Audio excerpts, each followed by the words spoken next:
Bonjour à tous. Aujourd'hui, parlons de notre ressource la plus précieuse, le temps. Imaginez, chaque jour, vous recevez 86 400 secondes à dépenser ou à perdre. Impossible de les stocker, chaque seconde non utilisée disparaît. Le temps construit nos rêves, nos relations, nos réussites. Le gaspiller, c'est jeter des opportunités. Dans un monde rempli de distractions, téléphone, réseaux sociaux, séries, il est facile de perdre ce trésor sans s'en rendre compte. Prêts à découvrir comment reprendre le contrôle et transformer chaque journée en opportunité? C'est parti. Premier voleur de temps, le smartphone. Cet objet, si petit et si pratique, s'est glissé dans chaque recoin de notre quotidien. Il est devenu notre réveil, notre agenda, notre appareil photo, notre source d'information et de divertissement. Mais derrière cette apparente utilité, il se cache un piège invisible.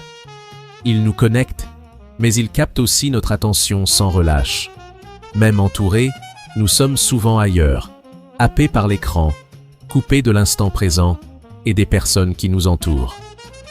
Les notifications et réseaux sociaux sont conçus pour nous rendre accros. Chaque vibration, chaque son, chaque badge rouge est une invitation à interrompre ce que nous faisons, à vérifier, à répondre, à scroller encore et encore. On pense faire une pause de 5 minutes et 1 heure plus tard, on a juste scrollé sans but. Le temps file, imperceptiblement, et l'on se retrouve vidé, parfois même frustré de n'avoir rien fait de concret. Ce temps perdu aurait pu servir à lire, cuisiner, apprendre ou simplement profiter d'un moment de calme. On oublie tout ce qu'on laisse de côté. Un livre qui attend, une recette à tester, une idée à explorer, ou avancer sur un projet. Chaque minute passée sur le téléphone est une minute en moins pour nourrir nos passions, développer nos compétences ou créer quelque chose de nouveau. Sur un mois, cela représente des dizaines d'heures envolées. Imaginez ce que vous pourriez accomplir avec ce temps retrouvé. Apprendre une langue, écrire, faire du sport ou simplement vous reposer. Le téléphone n'est pas l'ennemi, mais notre usage inconscient l'est. Il s'agit de reprendre conscience, de choisir quand et comment l'utiliser, au lieu de se laisser guider par des automatismes. Réduire ce temps, c'est gagner en énergie, en clarté et en bien-être. C'est retrouver de l'espace mental, de la disponibilité pour soi et pour les autres, et savourer pleinement chaque instant. Reprenez le contrôle, fixez des limites, désactivez les notifications, créez des moments sans écran dans votre journée. Vous verrez, la liberté retrouvée n'a pas de prix. Accordez-vous le droit de déconnecter, de respirer, de vivre pleinement, loin des sollicitations numériques. Votre temps est précieux. Choisissez comment le dépenser et offrez-vous de vraies pauses. Un autre piège insidieux de notre époque, c'est le binge-watching sur les plateformes de streaming. Ce phénomène, devenu presque banal, s'est glissé dans nos soirées et nos week-ends, souvent sans que l'on s'en rende compte. On commence innocemment en se disant qu'on va regarder un épisode ou 2 pour se détendre après une longue journée. Un épisode pour se détendre, c'est bien, c'est même parfois nécessaire pour décompresser, rire ou s'évader un instant. Cela peut faire du bien, et il n'y a rien de mal à savourer un bon moment devant une série. Mais quand on enchaîne 3, 4, voire 5 épisodes, c'est là que le piège se referme. Petit à petit, c'est votre sommeil qui s'amenuise, votre énergie qui s'épuise, et vos projets personnels qui passent à la trappe. On se réveille fatigué, on repousse ce qu'on voulait faire, et on s'enferme dans une routine qui ne nous apporte plus grand-chose, et qui parfois même porte atteinte à notre bonheur. Imaginez un instant, si, au lieu de passer 3 heures devant des séries chaque soir, vous consacriez seulement 30 minutes à apprendre la guitare, à écrire, à dessiner ou à toute autre passion. En un mois, vous verriez des progrès concrets, vous ressentiriez une vraie satisfaction et vous auriez la fierté d'avoir investi en vous-même. Le divertissement doit rester un choix conscient, un plaisir que l'on s'accorde, et non une habitude subie qui nous vole notre temps. Il s'agit de reprendre le contrôle, de décider ce que l'on veut vraiment faire de ces soirées, de ces moments libres. Alors, posez-vous la question. Est-ce que je choisis vraiment ce moment ou est-ce que je me laisse entraîner par la facilité? Est-ce que ce que je fais me nourrit, me fait avancer ou est-ce que je remplis simplement un vide? Reprenez la main sur votre temps de loisir. Transformez-le en une source d'épanouissement, de découverte et de progrès. Vous verrez, le plaisir de créer, d'apprendre ou de simplement choisir en conscience ce que vous faites de votre temps est bien plus gratifiant que n'importe quelle série. Parlons d'un ennemi discret, l'oisiveté. Ce n'est pas du repos, mais un vide où l'on tue le temps sans rien en retirer. L'oisiveté mène à l'ennui, à la frustration et souvent à de mauvaises habitudes. Un après-midi passé à traîner laisse un goût amer, alors qu'une simple promenade, un appel ou un livre redonnent énergie et satisfaction. La clé? Prévoir des activités simples à faire quand le temps libre se présente. Le repos est choisi et réparateur, l'oisiveté est subie et vide. Même une petite action transforme un moment creux en opportunité de grandir. Le temps perdu impacte directement nos études. Chaque minute gaspillée est une opportunité d'apprentissage envolée, un moment qui ne reviendra pas. On ne s'en rend pas toujours compte sur le moment, mais ces petits instants de distraction s'accumulent et finissent par peser lourd sur notre progression. Une heure passée à faire défiler les réseaux sociaux, c'est une heure de révision en moins, une heure de compréhension ou d'entraînement sacrifié.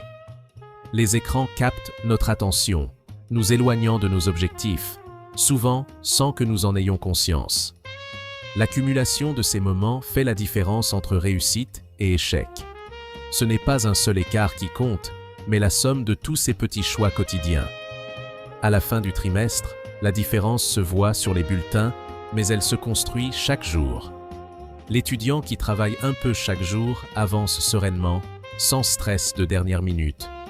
Il construit ses connaissances pas à pas, consolide sa mémoire et gagne en confiance. Cette régularité permet d'aborder les examens avec calme et assurance. À l'inverse, celui qui procrastine accumule le stress, apprend dans la précipitation et retient moins bien. La frustration grandit, la motivation baisse et le cercle vicieux s'installe.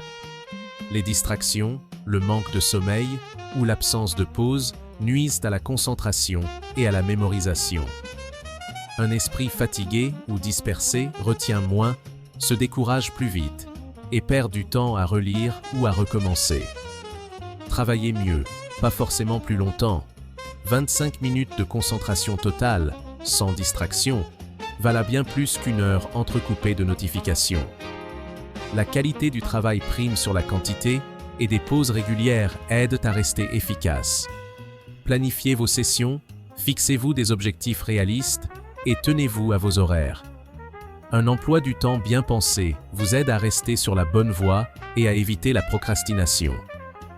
Ainsi, vous pourrez savourer vos moments de détente sans culpabilité, profiter pleinement de vos loisirs et retrouver l'équilibre entre travail et plaisir. La discipline dans les études, c'est la clé de la liberté. La liberté de réussir, de s'épanouir et de profiter pleinement de son temps, aujourd'hui comme demain. Le temps et la discipline façonnent aussi notre corps. Les résultats sportifs viennent de la régularité, pas des efforts ponctuels. 30 minutes d'activité, 3 fois par semaine, valent mieux que 5 heures d'un coup. Investir ce temps dans le sport, c'est renforcer son corps et son mental. L'effort régulier forge la volonté, utile dans tous les domaines de la vie. L'activité physique libère du stress, améliore l'humeur et donne de l'énergie. Le temps consacré à la santé n'est jamais perdu. C'est un investissement pour vivre mieux. Au travail aussi, la gestion du temps fait toute la différence. 2 collègues, même poste. L'un s'organise, l'autre se disperse. Qui progresse? La discipline, c'est planifier, se concentrer, puis faire de vraies pauses.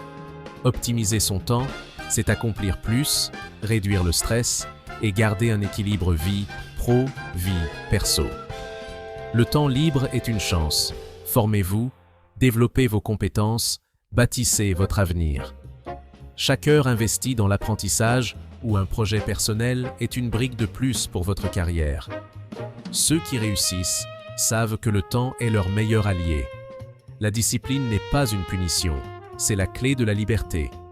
C'est choisir ses priorités, renforcer sa volonté et transformer ses efforts en habitude. Plus on s'entraîne à la discipline, plus elle devient naturelle. Elle apporte confiance, réduit le stress et permet de viser plus haut.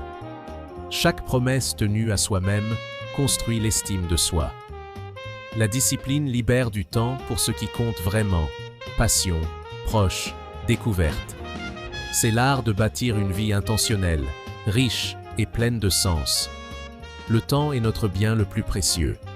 À nous de choisir comment l'utiliser. Pas besoin de tout sacrifier. Il s'agit de trouver l'équilibre, de faire des choix conscients. Fixer des limites aux écrans, transformer les pauses en moments enrichissants et célébrer chaque progrès. Voici un tableau simple.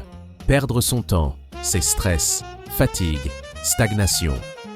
Optimiser son temps, c'est sérénité, énergie, progression.